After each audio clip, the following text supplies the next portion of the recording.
hampir tengah malam saat seorang gadis muda menapaki tangga menuju puncak mercusuar. Saat tiba di puncaknya, dia mengisi lentera dengan minyak, memotong sumbunya, dan mengelap karbon dari reflektornya. Gadis ini tahu dia harus bangun sebelum fajar untuk mematikan lentera tersebut. Putri si penjaga mercusuar ini menghela napasnya lalu berjalan menuruni tangga. Saat itu dia tidak tahu kalau dia akan menolong lebih dari 30 orang supaya tidak tenggelam.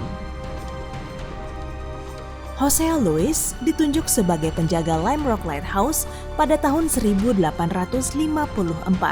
Mercusuar ini berada di sebuah pulau kecil tak berpenghuni dan Hosea pun harus mendayung sejauh 183 meter untuk mencapai pulau tersebut.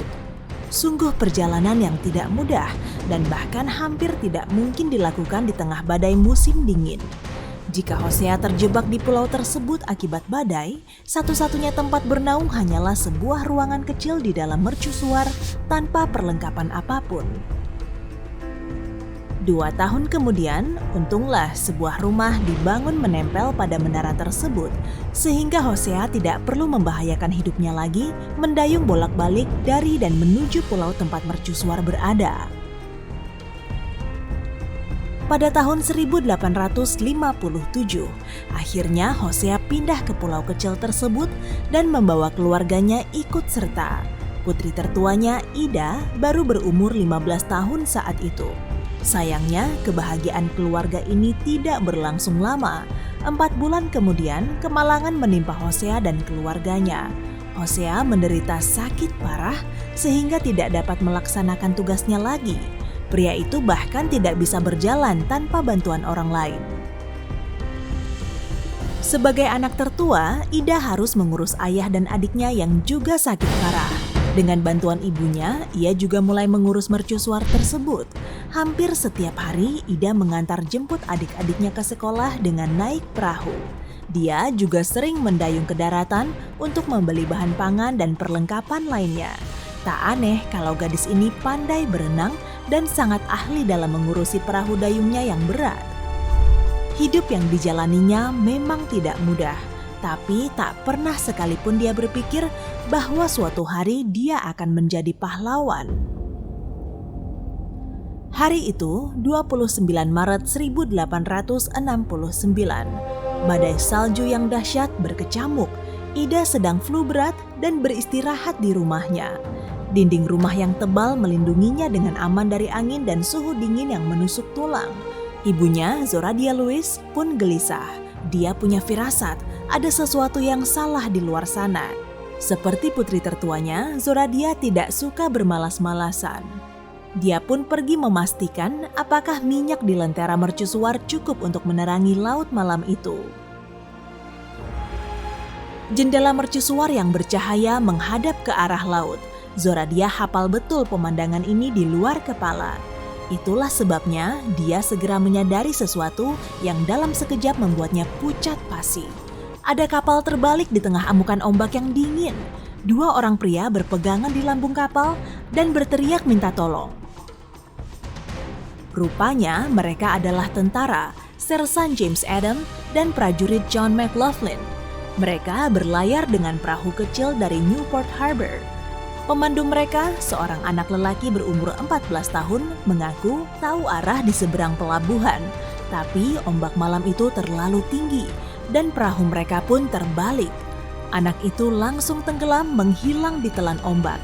Sementara kedua tentara ini masih berusaha untuk tetap mengambang. Yang lebih parah lagi, perahu itu hanyut menuju Pulau Goat dengan cepat. Itu artinya kedua pria itu hampir terhempas ke tengah lautan.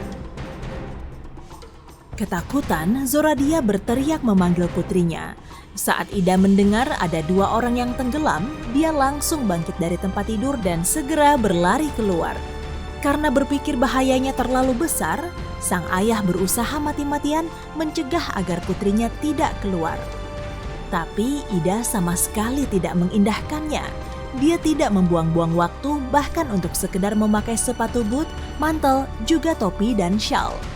Dengan handuk terlilit di lehernya, dia langsung berlari sekencang mungkin ke arah laut. Dia tahu setiap detiknya begitu berharga. Ida bertelanjang kaki dan kakinya tergores batu karang yang tajam. Tanpa menghiraukan rasa sakit serta dinginnya salju yang menggigit, ia berteriak memanggil adiknya Hoshi untuk membantunya. Untungnya Hoshi langsung datang dan naik ke atas perahu yang tengah didorong Ida ke laut. Angin kencang dan laut yang mengamuk membuat Ida kesulitan mendayung perahunya. Gadis itu mendayung sekuat tenaga, begitupun dengan adiknya yang juga mati-matian mendayung di sebelahnya. Ombak di sekitar mereka makin tinggi, air laut dingin bagai es menyiram mereka dari seluruh sisi perahu. Meskipun mereka berusaha sekuat tenaga, perahu bergerak sangat lambat dan masih terlalu jauh dari lokasi kejadian. Suara kedua pria yang meminta pertolongan pun semakin lemah terdengar karena kondisinya yang semakin lelah.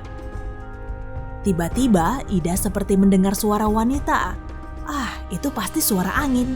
Tapi tidak, itu suara ibunya. Zoradia berdiri di tepi karang, melambai-lambaikan tangannya dan berteriak. Dia mencoba untuk menyemangati kedua pria yang hampir menyerah itu. Untungnya, suara Zoradia membuat kedua tentara itu sadar akan keberadaan perahu Ida dan mereka sadar masih ada harapan.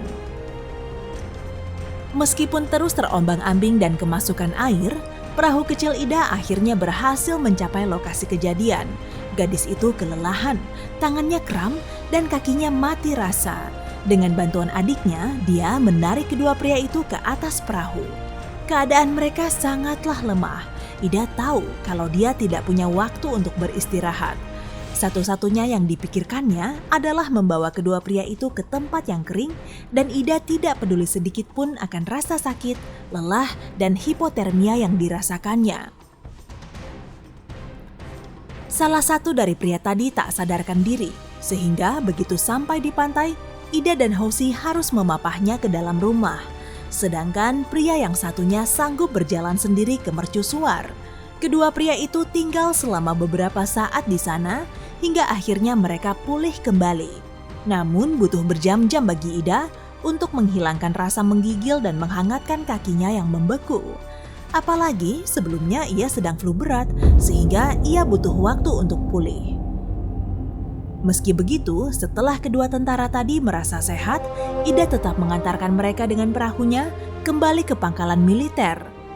Salah satu dari mereka memberi Ida jam emas dan tentara-tentara lain di Fort Adam menunjukkan rasa terima kasih dengan mengumpulkan uang sebesar $218 untuk gadis muda itu. Tapi ini bukan pertama kalinya Ida menolong orang atau binatang. Pada tahun 1854, saat ayahnya baru mulai bekerja di mercusuar, Ida datang berkunjung. Saat itu umurnya baru 12 tahun, tapi ia sudah pandai mendayung. Hari itu, di musim gugur yang dingin, Ida menyadari 4 anak laki-laki berlayar di dekat mercusuar. Gadis itu melihat perahu mereka berayun-ayun, lalu tiba-tiba terbalik. Keempat penumpangnya yang malang pun jatuh ke dalam air yang dingin. Tanpa pikir panjang, dia langsung mendayung untuk menyelamatkan mereka dan menarik mereka satu persatu ke dalam perahu. Ini adalah kali pertama Ida menyelamatkan orang, dan setelahnya dia menyelamatkan lebih banyak lagi. Pada tahun 1866, Ida sedang berada di menara mercusuar saat melihat seorang pria tenggelam di laut. Pria itu adalah seorang tentara muda yang sedang berlayar, namun sial, sampannya terbalik. Ida berhasil menarik pria tersebut dari laut tepat waktu dan berhasil menyelamatkan nyawanya. Setelah itu, ada laporan yang menyebutkan kalau Ida juga menyelamatkan seekor domba dan 2 pemiliknya. Pemiliknya jatuh ke dalam laut sedingin es saat mencari dombanya yang hilang. Pada bulan Juli 1881, Ida menerima penghargaan Gold Life Saving Medal setelah menyelamatkan 2 tentara lainnya dari Fort Adams pada bulan Februari 1881. Mereka jatuh ke dalam es saat kembali ke pangkalan militer berjalan kaki, dan Ida menolong mereka tepat waktu. Dan Ida adalah wanita pertama yang mendapatkan penghargaan ini. Sampai akhirnya pensiun, Ida telah menyelamatkan 18 orang. Tapi ini data resminya. Kenyataannya jumlah ini jauh lebih besar. 36 orang diselamatkan dari ganasnya lautan.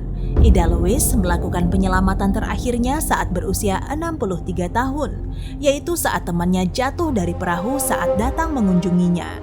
Wanita itu berdiri di atas perahunya, kehilangan keseimbangan, dan akhirnya jatuh ke air. Ida berhasil menyelamatkannya dengan cepat dan menarik temannya yang ketakutan ke atas perahu. Hey, jika kamu belajar hal baru hari ini, klik tombol suka di video ini, lalu bagikan pada teman-temanmu. Inilah beberapa video menarik lainnya yang bisa kamu tonton. Klik saja video di salah satu sisi layar. Dan ingat, tetaplah di sisi terang kehidupan.